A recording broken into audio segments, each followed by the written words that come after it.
내가 내 하나님 여호와께서 내게 주시는 땅에 이르러 그 땅을 차지하고 거주할 때에 만일 우리도 우리 주위의 모든 민족들 같이 우리 위에 왕을 세워야겠다는 생각이 나거든 반드시 내 하나님 여호와께서 택하신 자를 내 위에 왕으로 세울 것이며 내 위에 왕을 세우려면 내 형제 중에서 한 사람을 할 것이요 내 형제 아닌 타국인을 내 위에 세우지 말 것이며 그는 병마를 많이 두지 말 것이요 병마를 많이 얻으려고 그 백성을 애굽으로 돌아가게 하지 말 것이니 이는 여호와께서 너희에게 이르시기를 너희가 이후에는 그 길로 다시 돌아가지 말 것이라 하셨음이며 그에게 아내를 많이 두어 그의 마음이 미혹되게 하지 말 것이며 자기를 위하여 은금을 많이 쌓지 말 것이니라. 그가 왕위에 오르거든 이 율법서의 등사본을 레위 사람 제사장 앞에서 책에 기록하여 평생이 자기 옆에 두고 읽어 그의 하나님 여호와 경외하기를 배우며 이 율법의 모든 말과 이 규례를 지켜 행할 것이라. 그리하면 그의 마음이 그의 형제 위에 교만하지 아니하고 이 명령에서 떠나 좌로나 우로나 치우치지 아니하리니 이스라엘 중에서 그와 그의 자손이 왕위에 있는 날이 장구하리라. 아리스토텔레스가 쓴 책 중에 정치학이라는 책이 있는데요. 그 책을 읽으면서 제 마음에 하나 남았던 게 있었습니다. 뭐 책의 내용은 기억은 잘 안 나는데 그 사람이 쓴 책에 제가 이제 그 옆에다 코멘트를 달아놓은 게 이 사람은 인간이 원래 악하다는 거에 대해서는 생각을 안 했구나. 여러 가지 그 당시 있을 수 있는 정치적인 형태들에 대해서 하나하나 논박을 하고 어떤 것이 장점이고 어떤 것이 단점이다 하면서 이제 쭉 써놨는데 참 대단한 식견이라는 생각을 했어요. 어떻게 이런 생각을 하고 이런 것들을 정리할 수 있을까? 그러나 그럼에도 불구하고 결국에는 인간이 죄인이기 때문에 이 죄악의 본성을 갖고 있기 때문에 결국에는 어떠한 치리적인 방법을 갖고 있을지라도 나라는 결국 망할 수밖에 없다는 것을 좀 볼 수밖에 없다라는 제 생각을 갖게 됐어요. 성경적인 입장을 가진 저로서는. 아리스토텔레스가 그 첫 부분, 첫 장에 이제 국가의 존재 이유를 씁니다. 왜 국가는 존재할 수밖에 없는가? 왜냐하면 국가가 존재할 수밖에 없는 이유는 결국에 사람은 공동선을 추구한다는 거예요. 다 같이 좋은 거를 추구하기 때문에 그 사람들이 이제 모이게 된다는 얘기죠. 소위 말해서 공동선은 뭐냐? 행복이라는 건데, 그래서 행복을 추구하려고 모였잖아요. 근데 행복하지가 않은 거예요. 왜 그럴까? 거기에 대한 얘기는 안 나오지만 저희 이제 하나님 말씀을 보는 사람들은 죄인이기 때문에 그런 거죠. 죄인이기 때문에 어쩔 수 없이 국가가 존망하게 되고 존재하기도 하고 망하기도 하고 또 결국에는 공동선을 추구한다는 게 그렇게 쉬운 얘기는 아니겠다.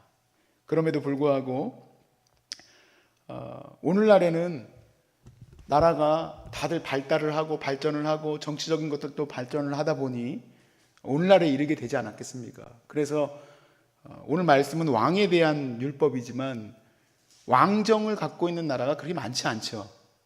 있기는 있습니다만 왕정을 갖고 있는 나라는 별로 없습니다.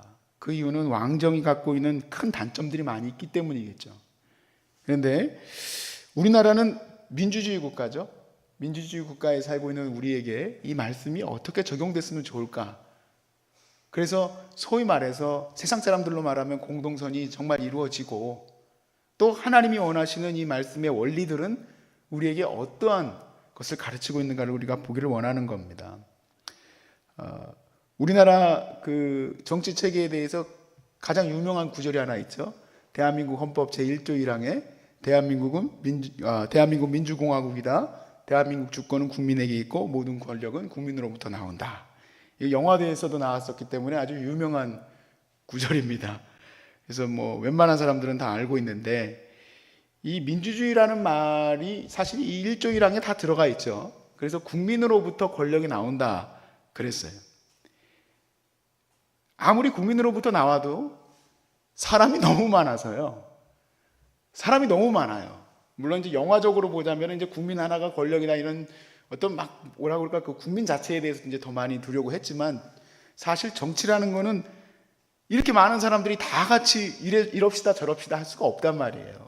옛날에 뭐 그리스 폴리스 국가처럼 시민도 남자에게만 주고 또 몇 명 모여서 그렇게 막 어떻게 하자라는 그런 식으로 할 수 있는 것도 아니고 지금은 결국에 그래서 대표를 뽑을 수밖에 없다는 얘기죠. 민주주의 국가지만 상당 기간 동안 국민의 대표를 뽑아서 그 사람이 이제 치리할 수 있도록 어느 정도 권위를 주게 되는데 결국에는 그러니까 아무리 법적으로 민주주의 국가에 국민으로부터 권력이 나온다고 해도 뽑아놓은 사람은 자기가 자의든 타의든 간에 권력이라는 걸 갖게 되는 것 아니겠습니까? 권력이라는 걸 갖게 돼요. 그래서 그 권력을 가지고 사람들을 통치하게 될 수밖에 없기 때문에 우리는 오늘 이 말씀을 통해서 한 가지, 그래, 이런 사람들을 놓고 우리가 기도하자.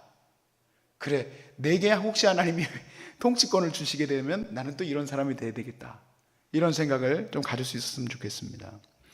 하나님이 원하시는 통치자의 기본 이해를 오늘 15절부터 한번 보기를 원하는데, 15절에 보니 다른 나라 통치자를 세우지 마라 그랬습니다. 왕을 뽑을 때 다른 나라 통치자를 뽑지 마라. 한번 왕 세우고 나면 그 왕의 자식들이 계속 이어지는 게 왕권이에요. 왕은 그 자식들이 계속 이어지지 무슨 이런 어떤 수상제도처럼 뽑아가지고 되는 게 아니지 않습니까? 그러니까 처음 이제 시초로 너희들이 뽑으려고 한다면 절대로 타국에 있는 왕을 세우지 말라는 거죠. 15절 보시면 반드시 네 하나님 여호와께서 택하신 자를 내 위에 왕으로 세울 것이며 네 위에 왕을 세우려면 내 형제 중에서, 즉 이스라엘은 형제로 이루어졌으니까 12지파 한 사람을 할 것이요 내 형제 아닌 타국인을 내 위에 세우지 말 것이다. 근데 이게 깨진 적이 있죠. 역사적으로 보면 언제 깨졌습니까? 예수님이 초림하셨던 예수님 시대에 헤롯가가 바로 타국민이죠. 헤롯은 이두메 출신입니다. 근데 왜 이두메 출신이 통치자가 됐느냐? 왜냐하면 하스몬 왕조의 마지막 즈음에 이두메를 다스릴 소위 말해서 장군을 하나 세웠는데 그 사람이 바로 헤롯이에요.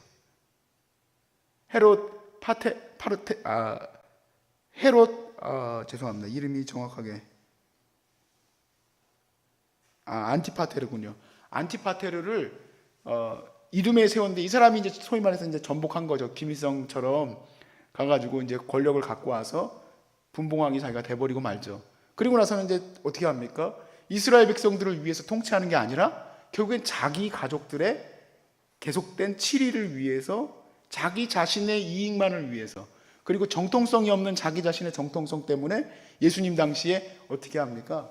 다윗의 왕조에서 왕이 났다는 그 예언을 사람들이 하니까 전부 다 죽이잖아요, 아이들을. 그러니까 그럴 수밖에 없다는 게 그게 바로 문제라는 얘기죠. 근데 사실 이렇게 생각해 보면은 우리가 우리나라를 위해서 세워놓을 사람을 뽑을 때 타국민을 세우는 것이 과연 좋을 수 있을까? 아니겠구나. 결국에는 이 팔이 안으로 굽는다고 조금 모질라도 우리나라 사람을 세울 수밖에 없겠다. 한때 좀 약간 이거 가지고 저는 이제 정치적인 문제니까 다루지는 않겠지만 이거 가지고 이슈가 됐었던 적이 있습니다. 뭔지는 자세히는 얘기를 드리지는 않겠지만 우리나라에 어떻게 보면은 그 권위를 줬던, 나라를 어느 정도 좀 다스려 줄 수 있는 권위를 줄 수 있는 사람을 타국민을 세웠던 거 가지고 아주 큰 이슈가 있었습니다. 논쟁이 많았었죠. 16절 말씀해 보니 이것도 논란이 많이 될 수 있는 문제인데, 그거는 뭐냐면 그는 병마를 많이 두지 말 것이요 그랬습니다. 병마는 뭐겠습니까? 국방이지 않습니까?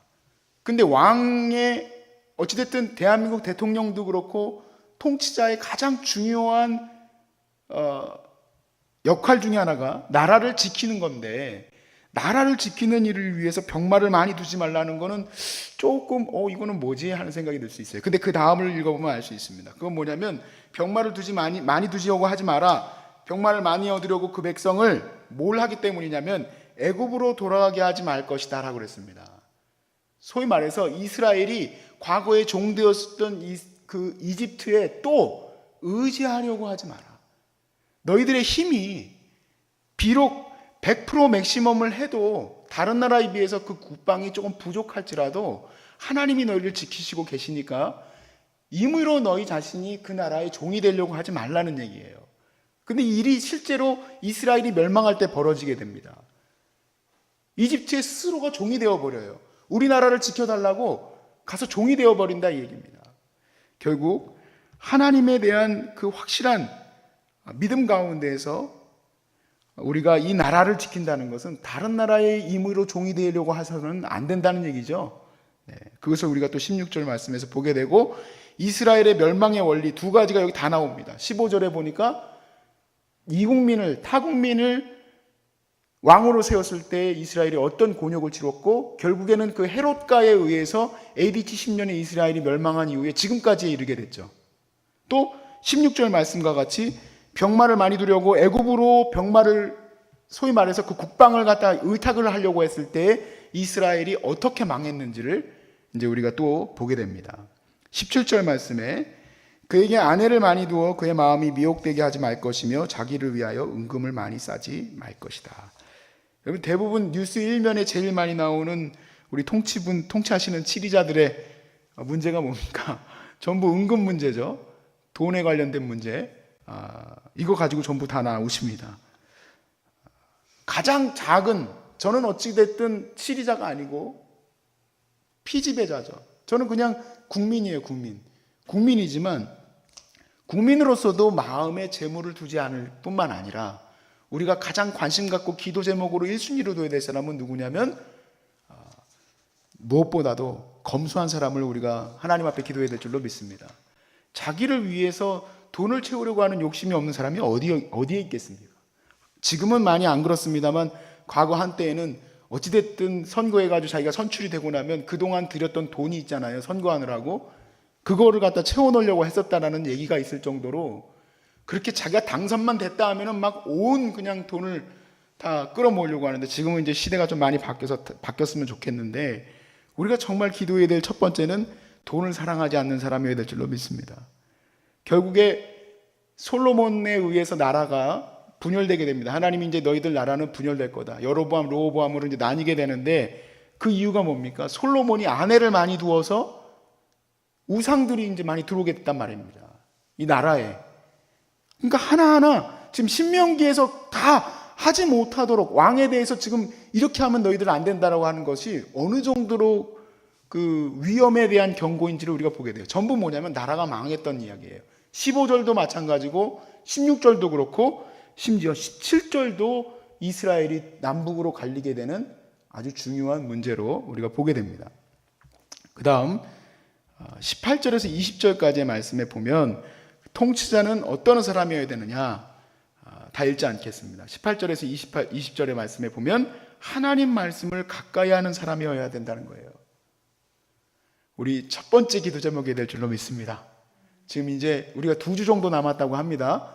선거 2주 남았는데 이 동안에 지금도 이제 계속 기도하지만 선거를 위해서 내가 할 수 있는 일은 딴 게 없더라고요. 기도밖에 없어요. 그나마 펼쳐놓고 보면 누구 뽑아야 될지도 모르겠고 그렇지만 내가 기도해야 될 사람은 이거구나. 하나님 말씀 가까이 하는 사람을 뽑게 해주세요. 누군지는 모르죠. 어떻게 그걸 알 수 있겠습니까?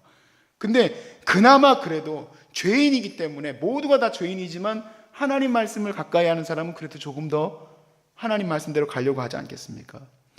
우리나라 대통령 중에서는 그런 분 찾기가 참 쉽지가 않은데 미국에서 존경받는 대통령 중에 하나가 우리나라 사람들도 존경하는 사람 많죠. 아브라함 링컨이 있지 않습니까? 근데 이 아브라함 링컨과 성경이라는 아브라함 링컨 성경이라고 이제 인터넷 포토 사이트 같은 데서 찾아보시면 이 사람에게서 제일 많이 나오는 얘기가 뭐냐면 성경을 항상 가까이 했었던 대통령이에요. 성경을 집무실이며 또 전쟁을 할 때는 남북 전쟁할 때는 전쟁터에서도 마찬가지고 하나님 말씀을 가까이 했는데 그 이유를 읽고 제가 깜짝 놀랐어요. 그 이유가 뭐냐면 아무것도 가진 것이 없었던 어머니가 유일하게 내려준 유품이 뭐냐면 성경책이에요.